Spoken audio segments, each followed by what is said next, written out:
আসসালামু আলাইকুম সবাইকে রেইনবো লাইফ পরিবারের পক্ষ থেকে সবাইকে জানাচ্ছি আন্তরিক শুভেচ্ছা ও অভিনন্দন। নতুন করে আরও একটি ব্লগ নিয়ে চলে আসছি আপনাদের সামনে। আশা করি সবার ভালো লাগবে আজকে। তো আমার মতো যারা অদ্ভুত জিনিস দেখে হতভম্ব হয়ে যান তাদের জন্য এটা কিন্তু একটা দারুণ ভিডিও হতে যাচ্ছে, যে গাড়ি আমরা কিভাবে ক্লিন করি এখানে। আমি যখন আমেরিকাতে প্রথম আসি তখন এই কার ওয়াশ দেখে আমি খুবই অবাক হয়েছিলাম। আমার কাছে ব্যাপারটা খুবই অদ্ভুত মনে হচ্ছিল যে এরকমভাবেও কার ওয়াশ করা যায়। আমার কাছে আসলে খুবই এটা নতুন বিষয় ছিল, কিন্তু এখন তো আমরা সবাই ইউজ টু। কোনো নতুন কিছু দেখার পর যেগুলো আমরা আগে কখনো দেখিনি, আমার কাছে তো খুবই মানে অদ্ভুত ব্যাপার লাগে। অনেকে এটা ভাব নিয়ে থাকে, আসলে এমন একটা ভাব নেয় মানে বলার মতো নাই। তো আমার কাছে ভাবের কোনো পাত্তা নেই। আমার কাছে যেটা মনে হয়, যেটা আমার কাছে উত্তেজিত করে, আমি সেটা প্রকাশ করি। এটা আমার কাছে একটা মজাও লাগে। তো যাই হোক, এসব অদ্ভুত অদ্ভুত জিনিস দেখে আমি কিন্তু খুবই আনন্দিত হই এবং সবাইকে মজা দেই। আমার কাছে ভালো লাগে। তো আপনারাও দেখতে থাকেন কিভাবে কার ওয়াশ করি আমরা এখানে।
আর আমাদের গাড়ি ওয়াশ করার সময় আমি মজা করে বলি ডাইনোসর ডাইনোসর, তো ওরাও মজা করছিল, ওরাও ডাইনোসর ডাইনোসরই বলে।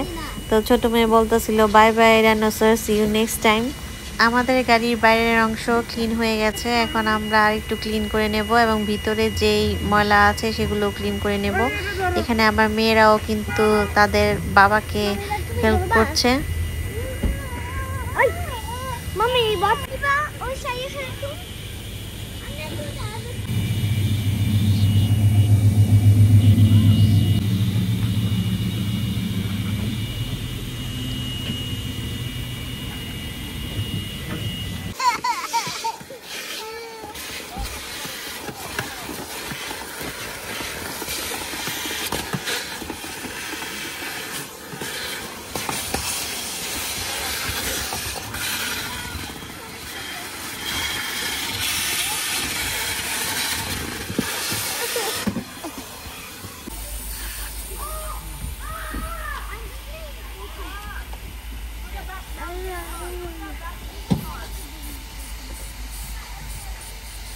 যার যার মতো তাদের গাড়িগুলো কিন্তু সবাই ক্লিন করে নিচ্ছে।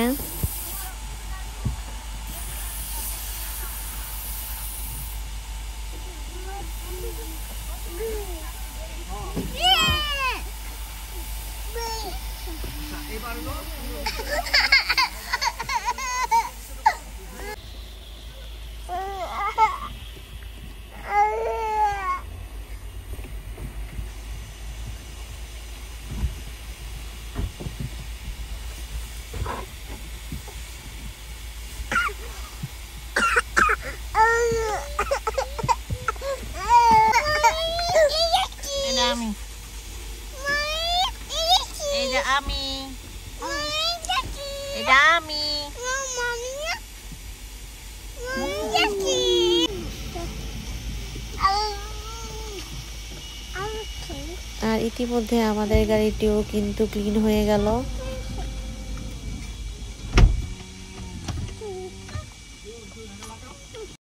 আর এখন দেখতেই পাচ্ছেন কিছু মাছ আমি মশলা মাখিয়ে রেখে দিয়েছি।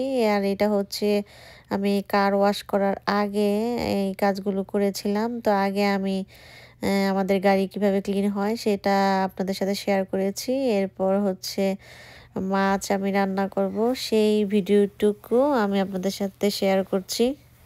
কই মাছ দেখলেও কিন্তু সে আমার আগের কথা মনে পড়ে যায়। আমার আব্বু যখন মানে দোকানে যেত বর্ষাকালে, তখন কই মাছ এমন বিক্রি করতে আনতো, তো আমার আব্বু নিয়ে আসতো। তো সবচেয়ে বড় যে কই মাছটা, সেই কই মাছটা কিন্তু আব্বু আমাকে দিত। খুব আদর করে আব্বু আমাকে কই মাছ খাওয়াতো। আর ওই কই মাছগুলো ছিল বর্ষাকালে। তো বর্ষাকালের কই মাছ তো ভীষণ মজা খেতে, কোনো চাষের কই মাছ না, মানে খেতেই মানে অমৃত লাগে। আর এই কই মাছ তো চাষের কই মাছ, তা দেখতেই পাচ্ছেন। তো বাংলাদেশের মানুষ এই দেশি কই মাছ খুব কম পায়, আর আমরা এই দেশে থেকে আর কি বা পেতে পারি বলেন। তো এই কই মাছগুলো দেখেন কি বিশাল বড় বড় কই মাছ। তো যাই হোক, এরপরও সে আগে স্মৃতিতে যে মনে করি অনেক মজা অনেক মজা, এরকম করতে করতে খেয়ে ফেলি, ভালোই লাগে, খারাপ লাগে না। তো যাই খাই মানে আলহামদুলিল্লাহ।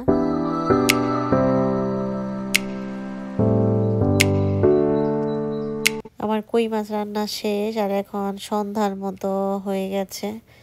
তো এখানে আমার বাচ্চারা ঘুমাচ্ছে, আর বড় মেয়ে জাগনা।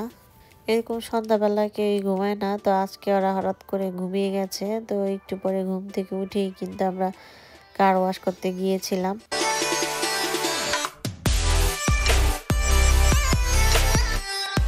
আর এই তো কই মাছ রান্না করার পর আমি আমার খাওয়া শুরু করে দিলাম। খুবই ক্ষুধা পেয়েছিল, যেহেতু দুপুরবেলা খাইনি।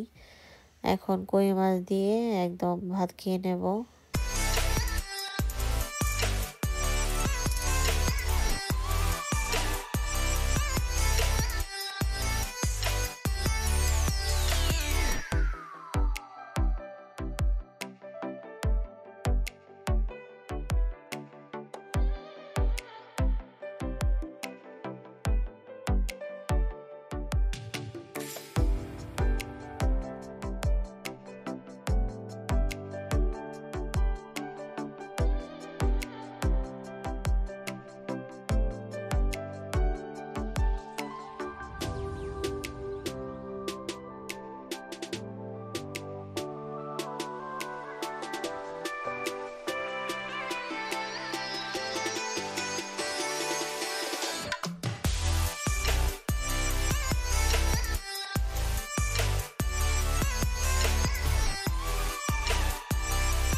তো আমি এখানে খাচ্ছি। আজ খেতে খেতে বিদায় নেব। তো সবাই ভালো থাকবেন, সুস্থ থাকবেন, আমাদের জন্য দোয়া করবেন। আল্লাহ হাফেজ।